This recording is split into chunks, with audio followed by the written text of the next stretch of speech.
In just a little over 2 years, Kristaps Porzingis looks like he is finally back.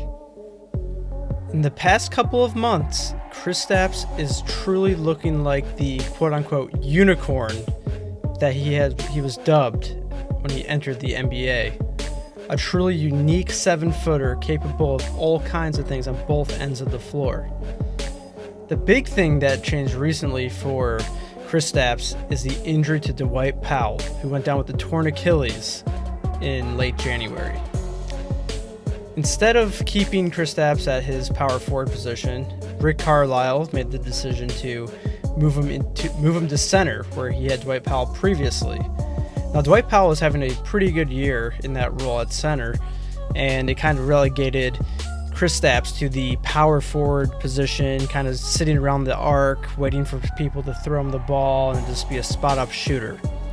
While Kristaps does have good shooting ability, this didn't necessarily exploit all of his strengths and capabilities.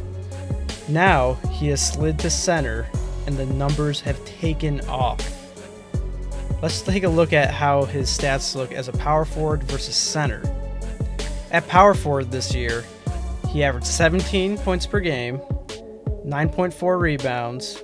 He shot only 39.7%. This is the first time in his career that he is shooting below 40%. And he was also shooting 33.5% from 3, and only 3.8 free throws attempted a game, and shooting 72% from the line. Now, the team's offensive rating on the court was 113.7 as a power forward. As a center, it's 121.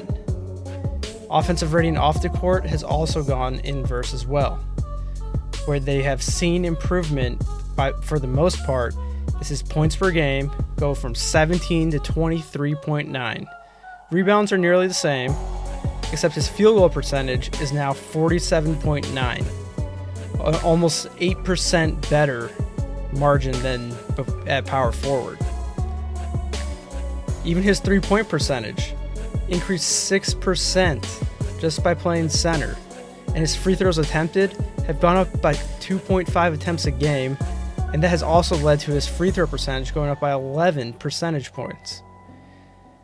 Not only is it just a position change that has led Kristaps to finally play to his potential, it's also that he's now in the role that Dwight Powell was in, where he was in a lot of pick and roll with Luka, and this has just been a role he thrives in.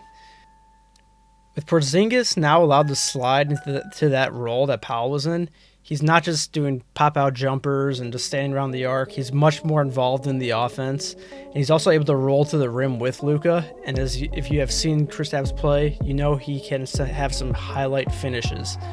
He's a 7-footer with pretty good athleticism, and he can throw it down.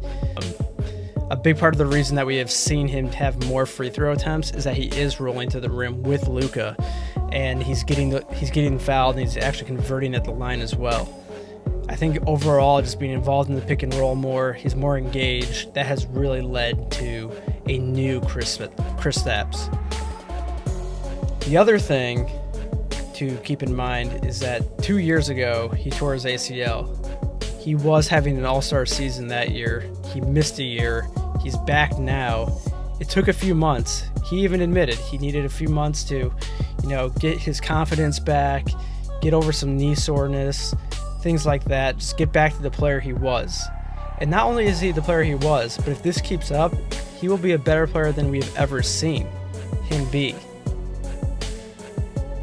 If you look at pre-All-Star break, he was averaging only 18 a game and 9 rebounds. And post-All-Star, where the majority of the position change happened, but also things just seem to be clicking for him. His athleticism seems to be coming back, and he just seems to be more engaged in the game itself. He's averaging 27 points per game, 11.5 rebounds, and 3.2 blocks. That is incredible. He is such a unique player, and paired with Luka, the Mavericks would be a very, very big player in the playoffs this year. Now, obviously, Kristaps and Luka are very young, have very little experience to this point in their careers, and their talent is outshining that. And in all honesty, I don't think any team in the West wants to come up against a team with Luka and this version of Kristaps.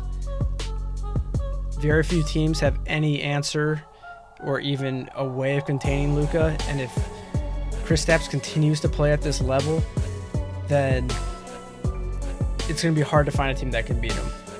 Just off the top of my head, obviously I think the Lakers match up very well just because they do have LeBron, who could go head-to-head with Luka, and they have Anthony Davis. And it just so happens both those guys have way more experience on the big stage, and that might be what separates them this year. But if Kristaps is able to overcome his consistent injury problems, stay on the court, continue to develop that chemistry with Luka, I think we're seeing the start of something very special. Thank you for watching another video on 3-Letter League. Please be sure to like and subscribe. Let me know what you think the Mavericks can do this season if Kristaps continues to play this well.